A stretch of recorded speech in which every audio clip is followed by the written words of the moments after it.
Hi everyone, thanks for joining CenterZip today for our webinar, "'Tis Better to be Effective Than Efficient."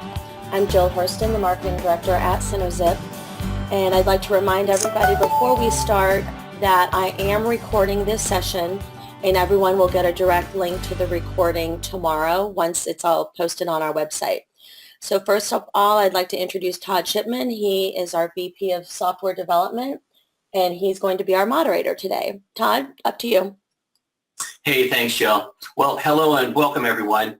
Thank you for taking the time from your busy schedules to attend this webinar. Today, we will just be discussing "'Tis Better to be Effective Than Efficient" by Kent McDonald.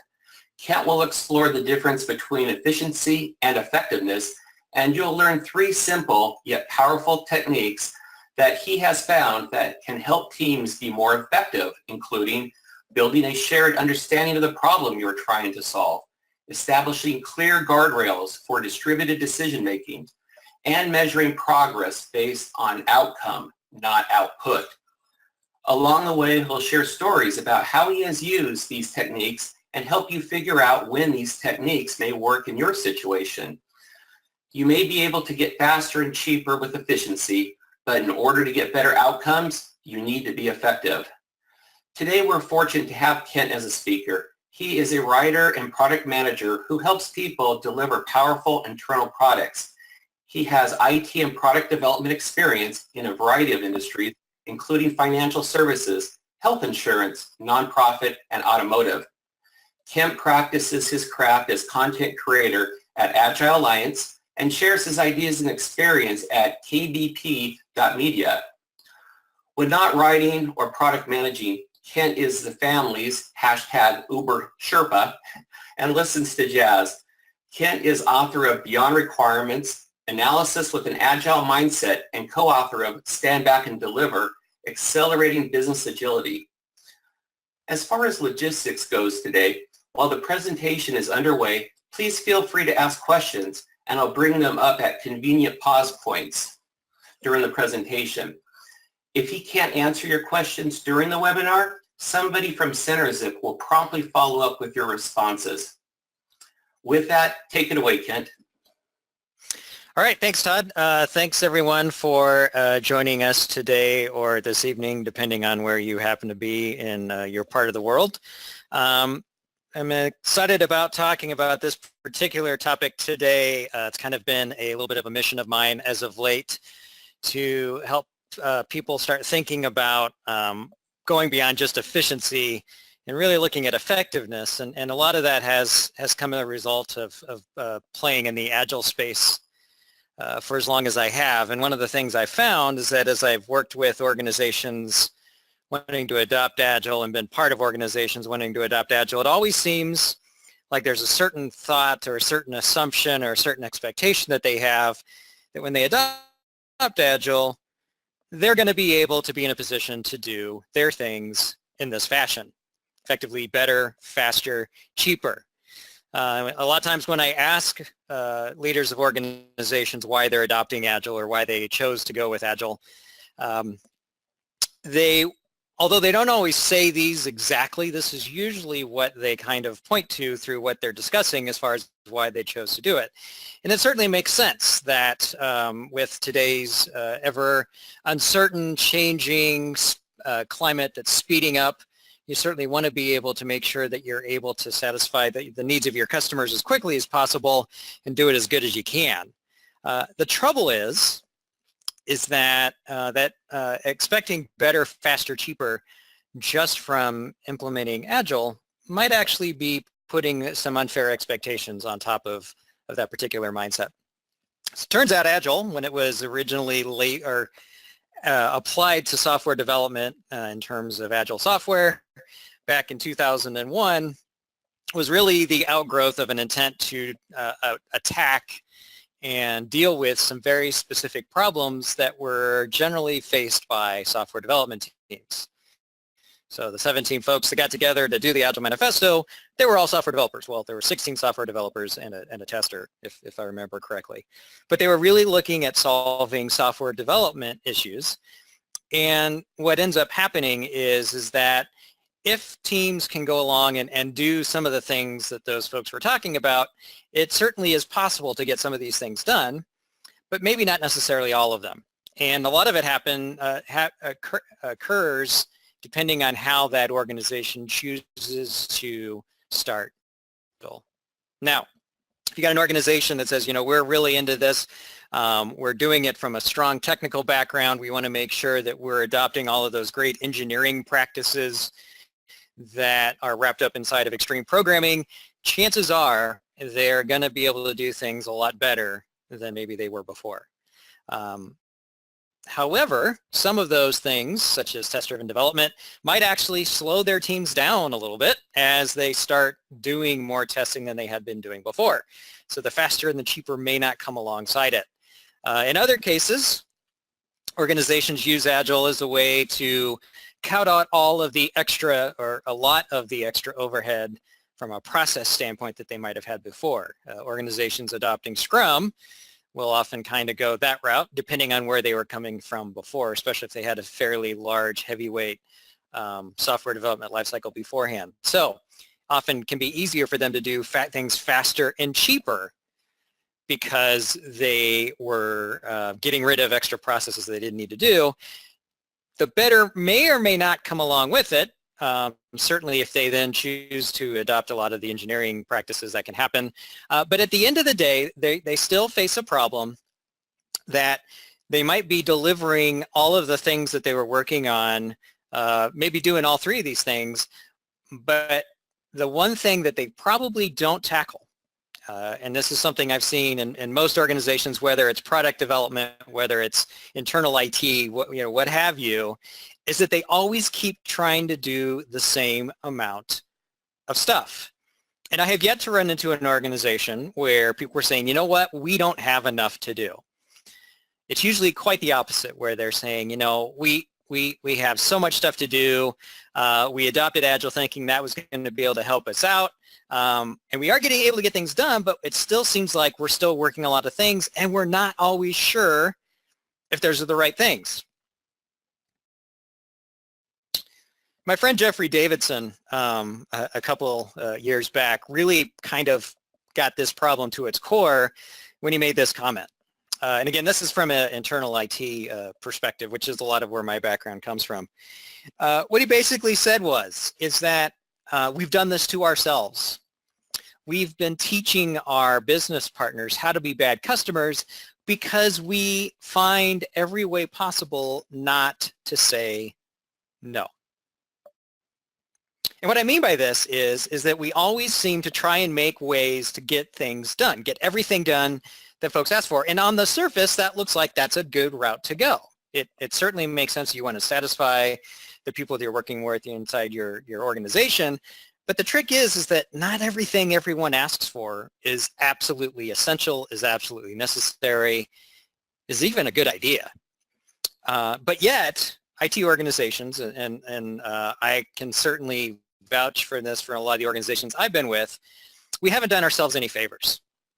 We've always made it seem like, and sometimes we might say no in some ways, or not yet, but in a lot of cases is we never really worked with our business partners to understand what it was exactly that they were needing to do and figuring out, let's focus on those things. Instead, we inadvertently or intentionally set the expectation that, yes, we can get all those things done because it was good to look like a hero.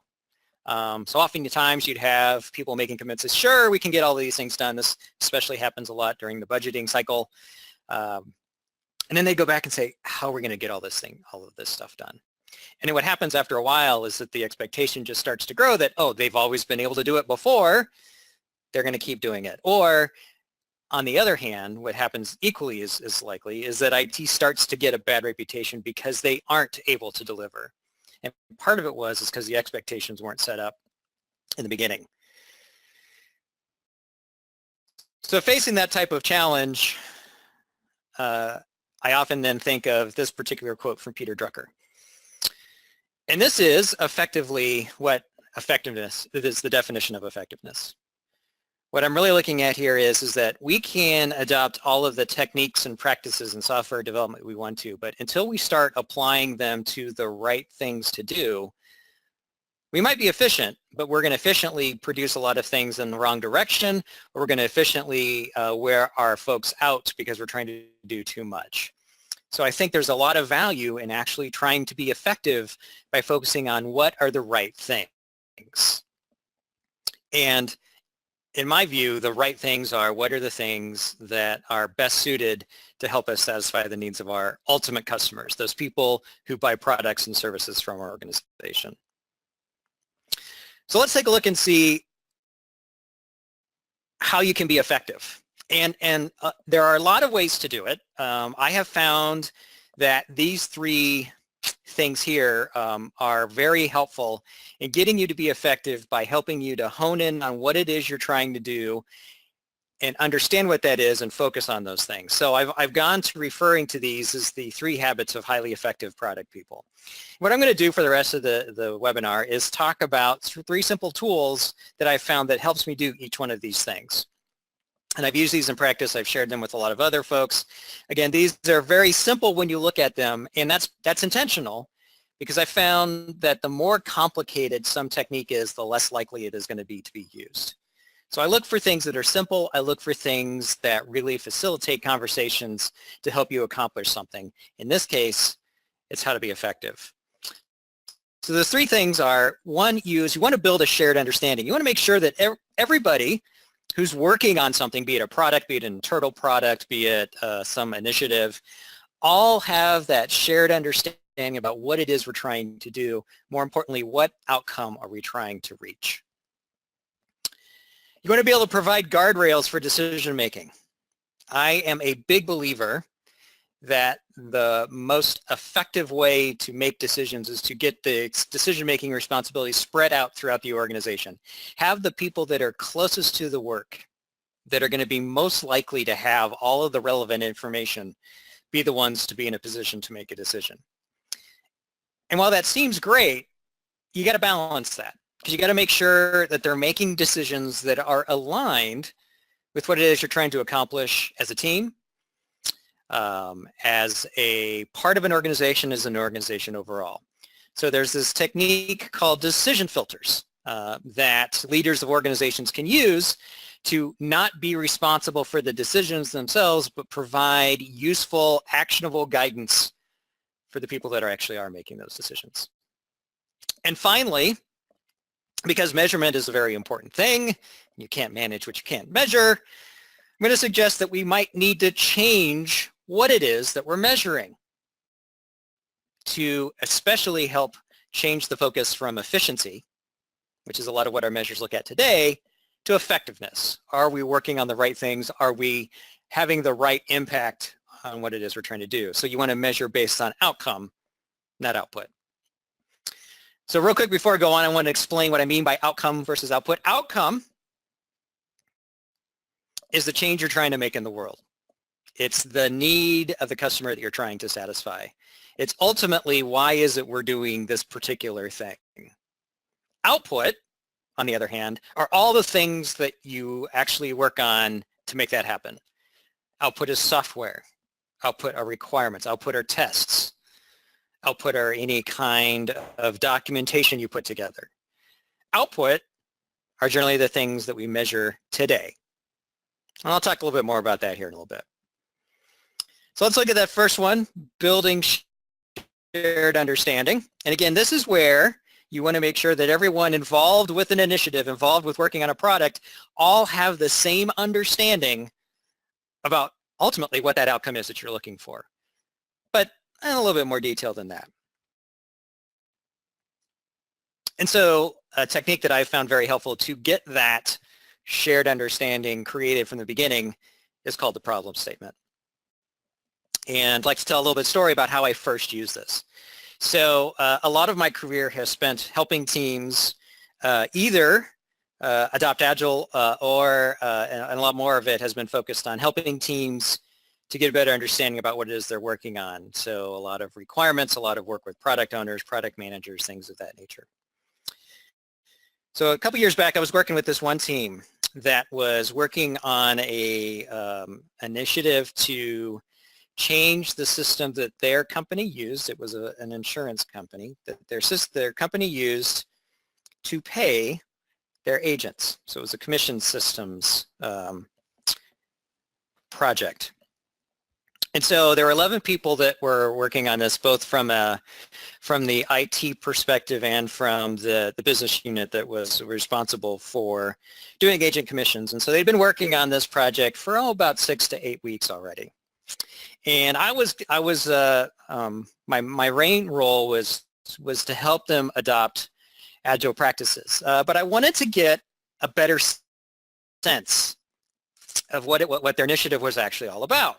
So I introduced this exercise where I had 4 flip charts hanging up on a wall, and I gave all 11 people Post-it notes, 4 Post-it notes. And I said, okay, what I'd like you to do is we want to get a better understanding. I'd like to get a better understanding about what your project is really all about. So what I'd like you to do is on the first Post-it note, I'd like you to write the problem of and then write whatever you think the problem is that you're working on.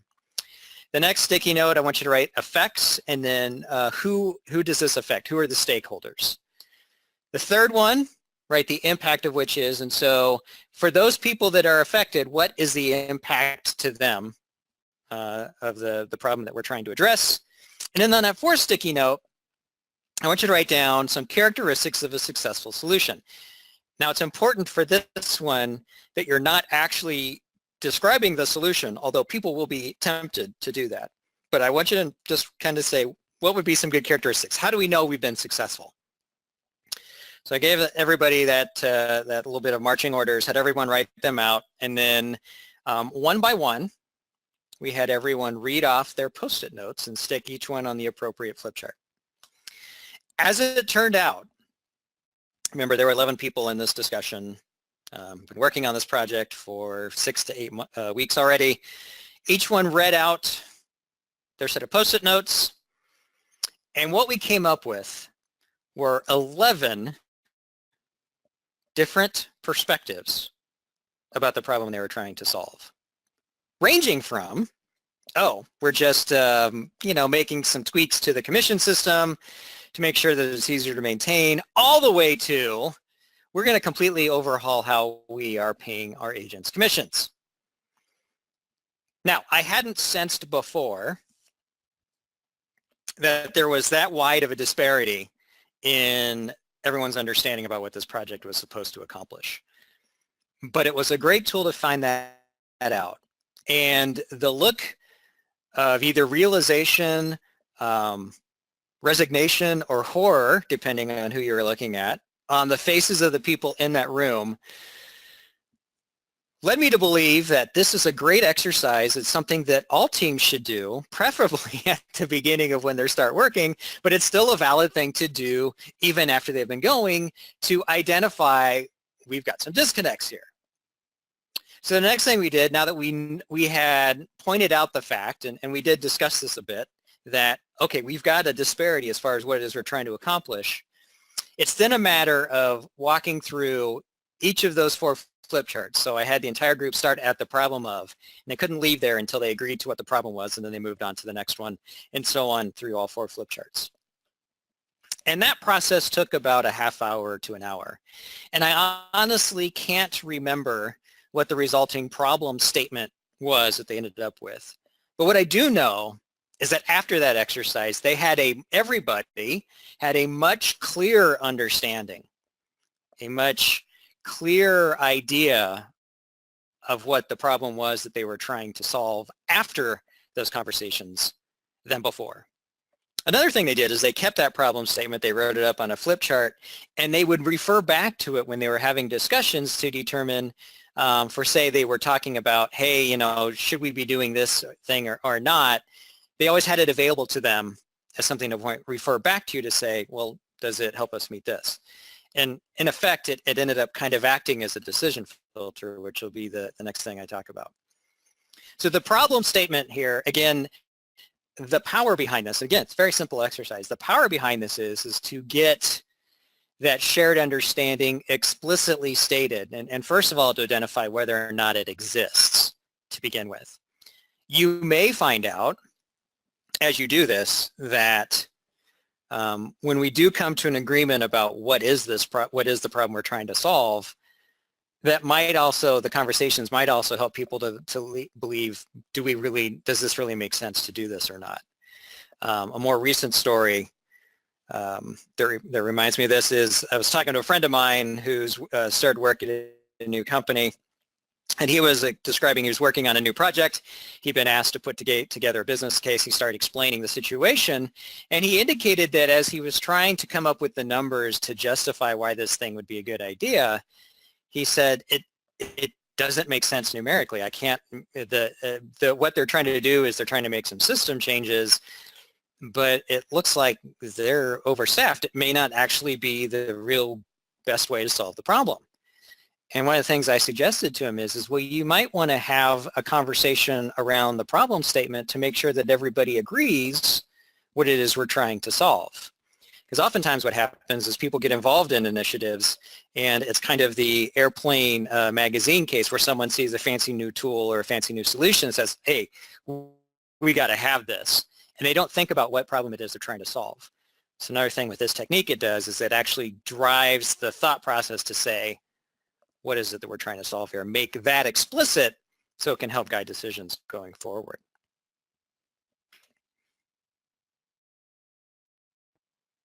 Hey, Kent, we received a question from Wendy. Yeah. She wants to know who should be involved in the problem statement discussion. That is an excellent question. So in the story I was relaying, the people that were involved were the team from IT that were working on it, and also the main, I usually refer to them as the key stakeholders from the business side. So it's always a good idea to have whomever it is, and this is especially true for internal products, the person who kind of kicked off the thing, who's the sponsor of it. And it's likely that they've already, hopefully, come up with a problem statement. And you might even start off this conversation by having them express their view of what the problem is. I still think it's worthwhile doing this exercise because what it does is it helps everyone to crystallize that idea in their own heads. So you probably are going to have a bit more alignment if the first thing of the exercise is someone getting up there and saying, okay, this is what we're doing and this is why we're doing it. But at least by still going through the exercising and having that discussion, you're going to have everyone have it click in their head because they're going to get a chance to put it in their own words.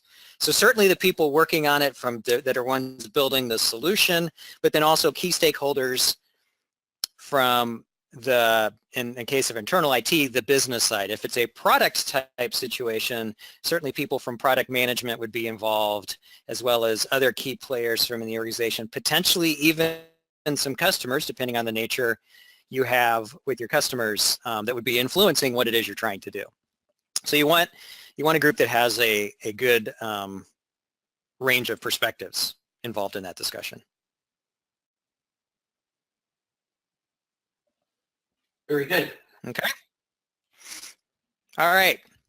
So during that story, I mentioned a couple times having that problem statement, having something to refer back to that you can use to guide decisions can be very helpful. And so I like to think of these as guardrails for decision making. And the specific technique I like to use is what is referred to as decision filters. If you look at how a lot of people kind of describe how they do decisions, you'll find this concept, this idea crops up a lot. It isn't always referred to as decision filters, but there in most effective decision-making cultures and situations, there usually is something similar to this that people go back to. I got this particular term, this particular idea from Neil Nicolaisen, who is currently CTO at O.C. Tanner. He's been CIO at several different organizations. And one of the things that he always seeks to do when he's working at organizations is he is another believer in distributing decision-making out into the organization. But when he does that, he's found that he needs to give folks some guidance so that they can stay fairly aligned with where they want to go as an organization. And so he uses decision filters for purposes ranging from helping to identify what are my organization's differentiating activities, what are the things that are going to help us drive differentiation in the marketplace, down to making decisions about what are the things that we should be working on for this next release. And the way you do it is they're fairly simple. Again, this is a dead simple technique, but it has a lot of nuance and a lot of power to it under the hood, if you will. You ask yourself a question: will this help us do X? Where X is either, is it a differentiating activity? Is it, what is our focus for this next release? Might even be, if you're running in iterations, what's the focus of the next iteration? What's the overall goal for the project or for the product? You're always wanting to go back to, is this going to help us do X? Usually that X is either that ultimate outcome you're looking to do, or it's some mid-step to get to that point. And the real value with decision filters is that they help you keep aligned. You make decisions about, okay, we're thinking of a new idea here. We're taking a look at a new potential problem that we might want to address. Okay, will it help us get to that ultimate outcome that we're looking to do? If not, and this is a key step towards becoming very effective, don't do it. Forget about it. Move it off to the side. Maybe it's something we do later. Maybe it's something we don't do at all. But use this as a way to narrow down the things that you're going to be working on at any one point in time so that you and your team can focus. So I use decision filters in a lot of the different aspects of what I work on. Todd mentioned in my bio that I do a bit of work with the Agile Alliance. One of the things I do is I'm product owner for the conference submission system, and also for the broader Agile Alliance website. For the submission system, we found leading into 2013 conference season, we needed to rebuild the system we use to accept submissions for people wanting to speak at the large Agile 20, whatever year it is, conference.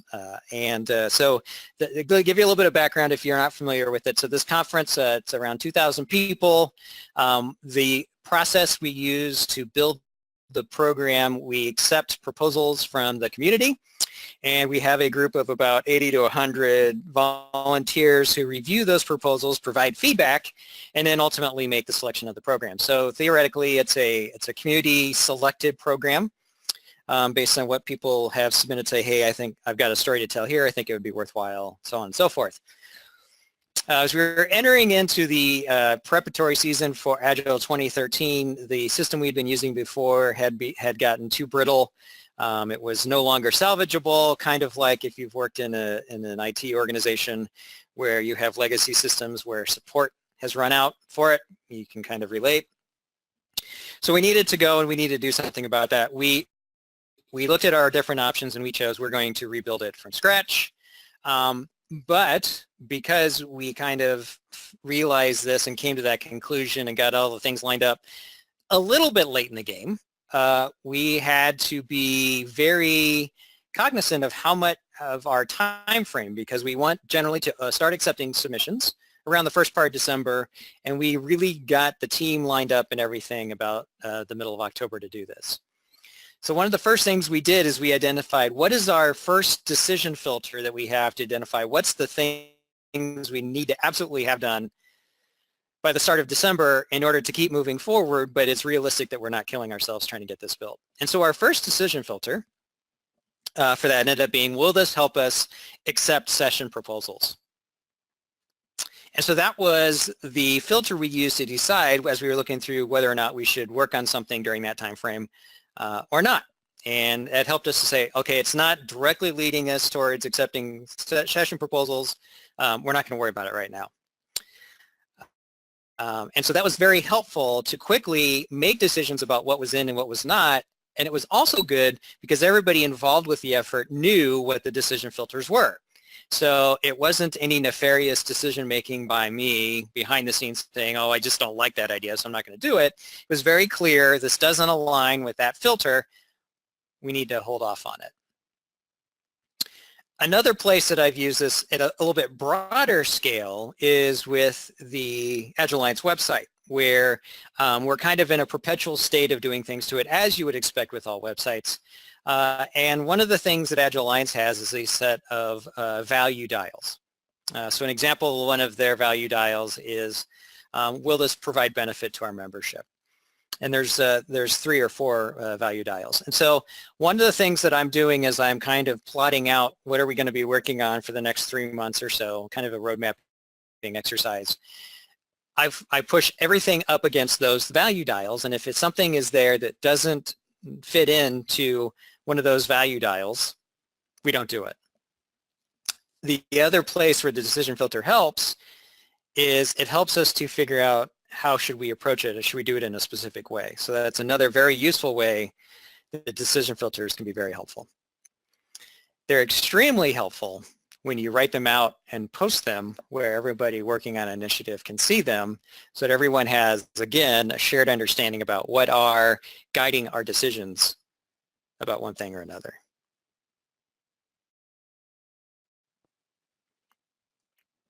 So another decision filter example for the website is, are we doing something that would encourage practitioners to engage with the association? So a lot of what we're looking at for the website is are we doing something that's going to bring in more subscribers, more members, things of that nature? So that's another example.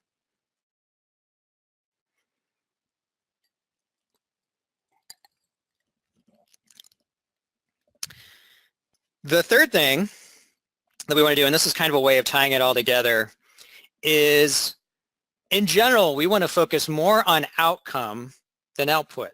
So when we're creating our decision filters, they should be based on outcome. When we're building our shared understanding, at its foundation is what outcome are we trying to accomplish.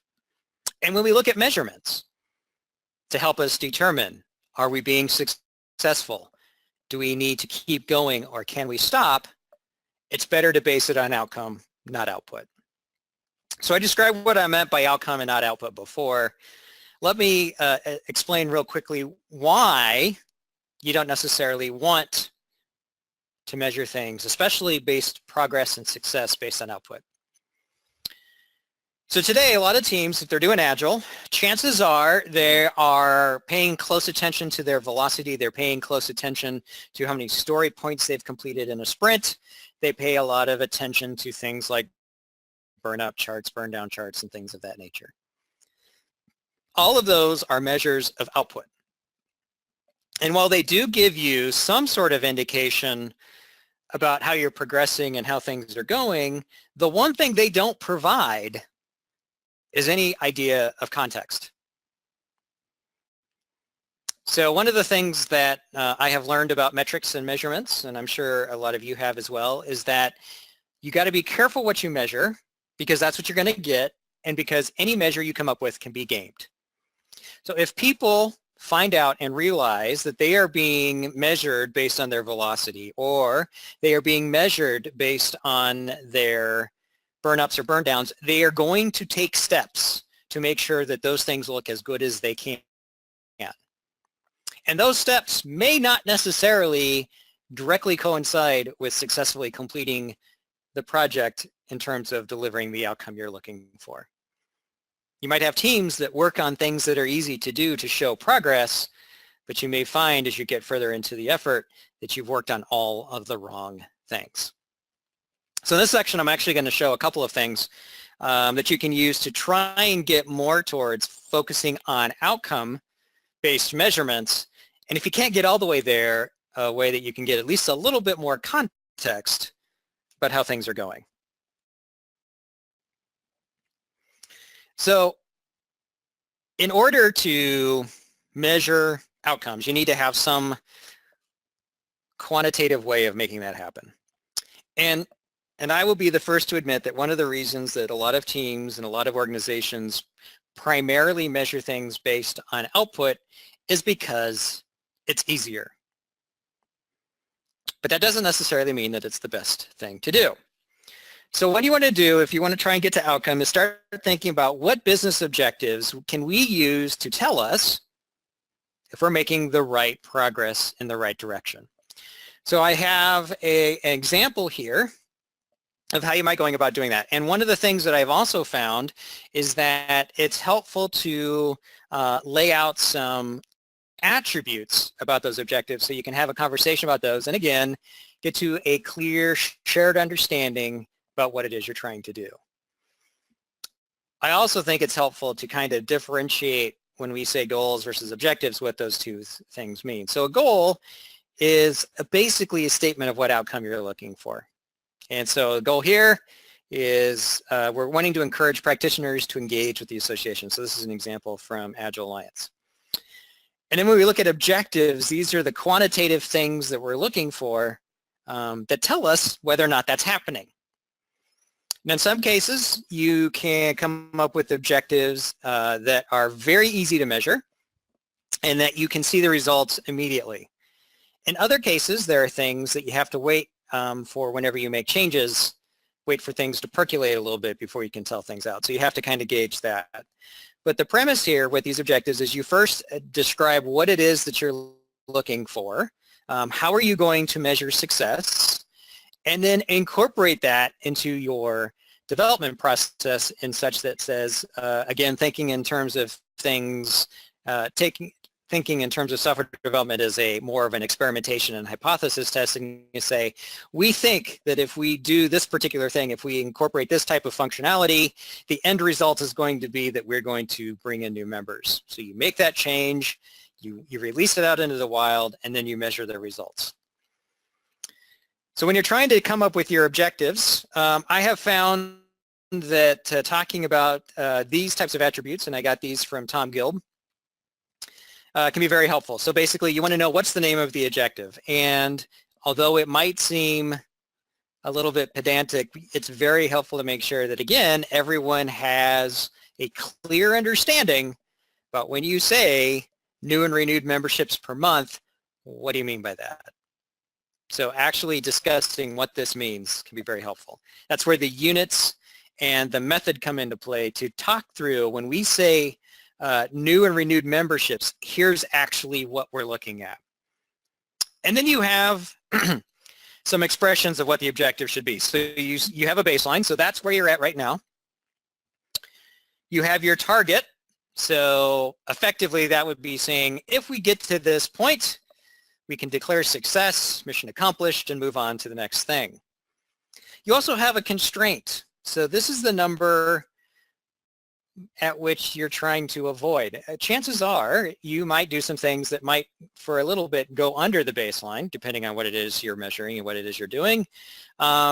This constraint kind of you can put in place to say we're okay with continuing to go until we get to this number, but then if we hit that, then we really have to think about what it is we're doing. Maybe we have to call a stop to this whole thing. So your constraint might be the same as the baseline, it might be below the baseline, it might be somewhere between the baseline and target. It all depends on kind of what you're trying to accomplish.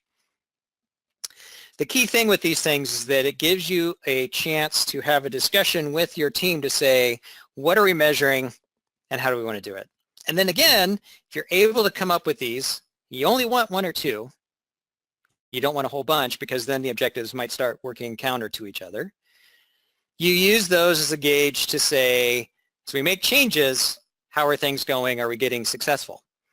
And then if you measure based on outcome, based on looking at these objectives, rather than output, if you happen to do a small set of changes that get you to what your target is, you can stop. Whereas if you are measuring success based on output, which often becomes, have we delivered the entire backlog that we created before we really knew much about what the problem was, you would have kept going on and potentially wasted a lot of effort when you could have moved to something else. That is another way to get to effectiveness, by doing the minimum amount of work you need to do to get to the outcome and then move on and start solving a different problem. As I mentioned, there are cases where it can be difficult to come up with objectives to take a look at. And so if you need some way of, it's still measuring output, but to put a little bit more context around it, I have found this particular technique called the Parkinglot diagram to be very effective. So let me explain how it works a little bit here. So you're working on an initiative. You might have some fairly large areas of concern. In this case, it's order processing, customer management, and inventory management. And inside each of those, you might have a set of smaller boxes. So if you work in a safe type setting, the big boxes, order processing, customer management, inventory management, might be your epics. Smaller boxes, the colored boxes might be features. And then the 505 or 609, that's the number of stories you've completed out of the number of stories originally identified for that feature. So again, you're looking at output here, but you're adding some things in, first of all, that adds context, because you're seeing how much focusing on a particular set of the overall product are we working on. You're also adding in a little bit of sense of outcome based on the color coding. So let me show you a little bit of a key here. And you can think about, okay, we've got the name of the epic, and I when I do this with some folks, they use epic differently, which is always fun when people use epics differently between how SAFE uses it and how everyone else uses it. But the color coding here is established based on human judgment, oftentimes the product manager or product owner. And what can happen, as is happening in this case, is the product manager can say, we are done with item details, even though we've only completed 9 out of the 12 user stories that we originally identified. So some people might look at that and go, that's strange. I would think that you'd need to get all 12 done. But what happens in this case is that you initially took that epic, you split it out into smaller bits, you got into it, you were looking at how we were going along, you realized we got 9 things in, you know what, boom, we've solved what we need to do with that epic, we can move on. We don't need to do the other 3. That's a success all around. That was a successful splitting because you were able to split that epic down in a way that allowed you to not have to do some work. It was successful because you realized we've gotten what we needed to do without doing all the work we originally set out to do, and we can move on to some other things. So what the beauty of this technique is that you get to mix in some understanding of context. We know how much has been done on create new order. We know how much has been done on item details. You mix in some focus on outcome. Okay, we are saying even though we haven't got everything done there, we've got the stuff we need to have done in order to accomplish the outcome we're looking for. And it gives the folks that aren't directly involved with the project on a day-to-day basis, but are very interested in its progress, a quick glance to know where do we need to go start asking questions. So if I were looking at this, the first place I'd go to look is stock search. It's in red, probably because it looks like it may have skipped or slipped the release it was originally targeted for. It's not quite done. So that team might be, well, we've got 5 out of 6 stories done, but that last story is really being a bugger. I'd be paying a little bit of attention to the ones in yellow. So again, the parking lot diagram can be helpful to give an overall view, provide a bit more context than a burn up or burn down chart, which basically just shows bulk quantity of how much stuff you've gotten done. So if you aren't able to get entirely to measuring by outcome, this is a good half step to get there that says we're getting closer to measuring progress based on the things that really matter.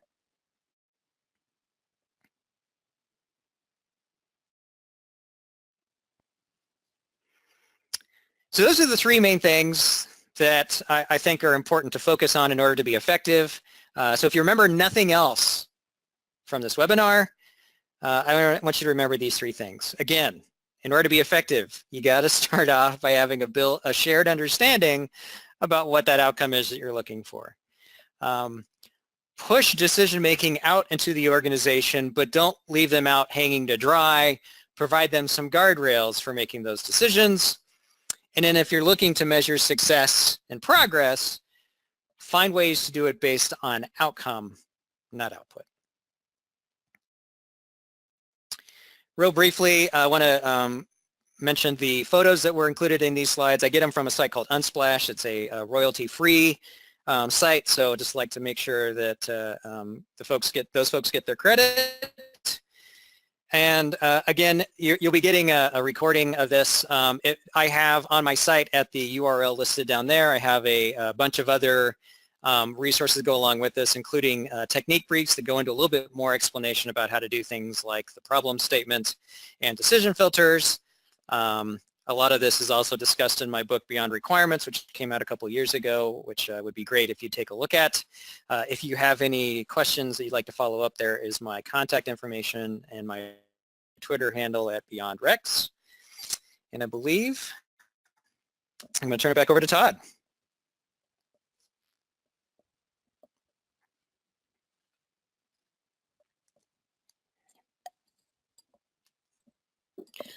Todd, you might be on mute.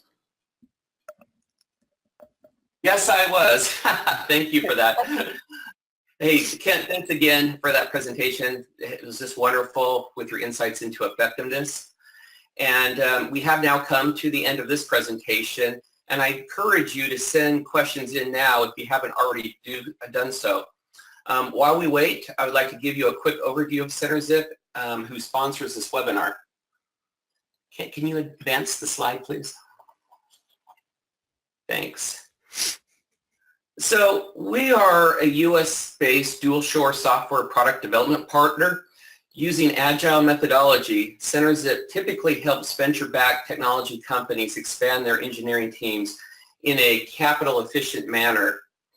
We accelerate client software product roadmap by providing highly skilled teams of professional developers that deliver results with little day-to-day supervision.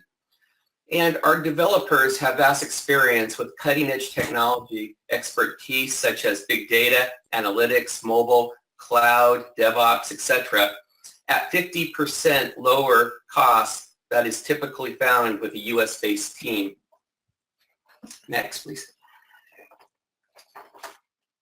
Ken, can you advance the slide? Yep. Great. So our core values of honesty, integrity, and transparency have made us a collaborative, trusted partner for over 75 companies in the past 13 years. One of the secrets to our success is that we seamlessly integrate with clients' existing teams to ensure requirements are well understood. Next slide.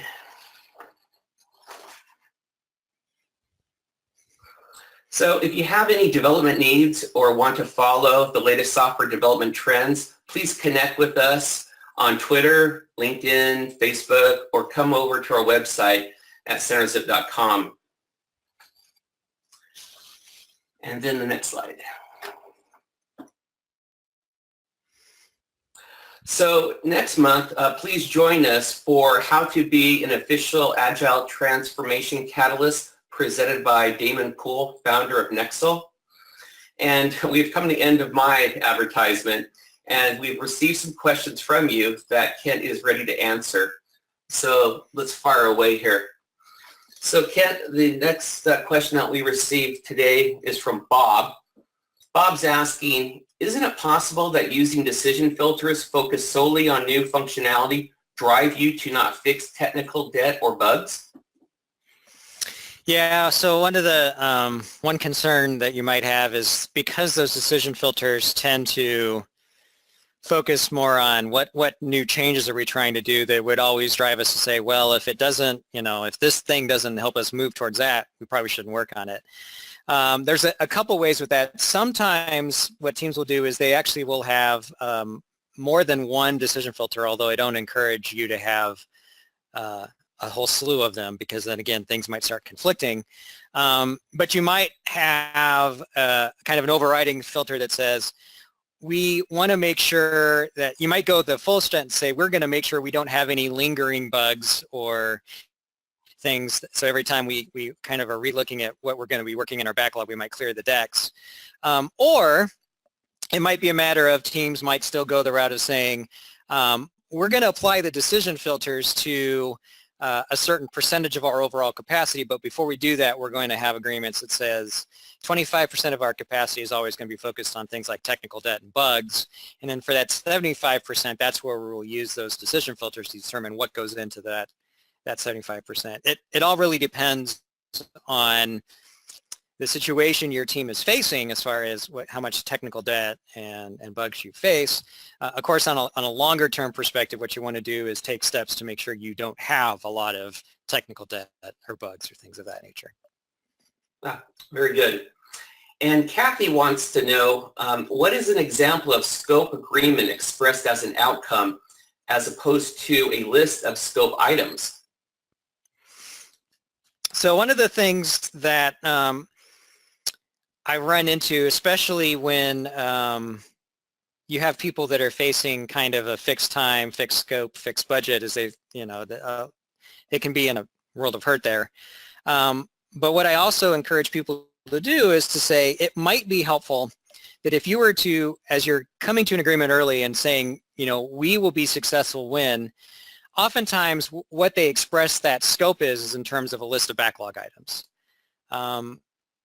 And what you might want to do instead is you have your scope expressed as the outcome. So the example earlier on the decision filter where I had, will this help encourage practitioners to engage with the association?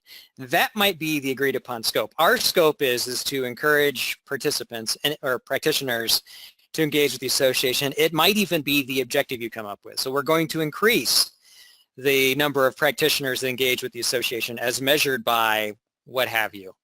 That is your scope. And so what that does is it's a fixed scope, but it gives the team a lot more flexibility to figure out how to get there, as instead of having a specific hard and fast list of backlog items, which once you get into it, you might realize that half of these backlog items aren't even relevant for what it is we're trying to accomplish.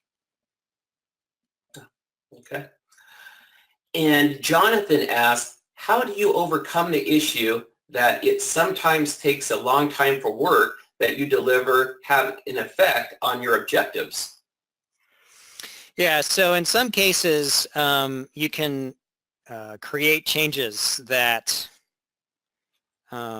take a while to sit out in the world and generate any results. And so one of the things, and those are, when you look at things from a metric standpoint, those are often labeled lagging indicators. They take some time to show any results. So one of the things you can do there is, as you're coming up with the objectives, think about, are there any things where there's a bit of correlation? So if this particular objective, say people signing up for a subscription to the website, is somewhat correlated with down the road, those people are going to convert to members at a reliable percentage, and you can get subscribers much quicker, you might say, okay, we're going to, in the short term, we're going to monitor what the impact is on subscribers and use that as a gauge to say, we think we're likely to, down the road, get an increase in members. What that allows you to do by looking at more of these leading indicators, and that's what those things that are quicker to respond to are called, is it prevents you from having to wait a long time to make decisions about, did this work and what do we need to do next? Okay, very good. And we have one last question here from Karen. Is there a measure that indicates effective decision making?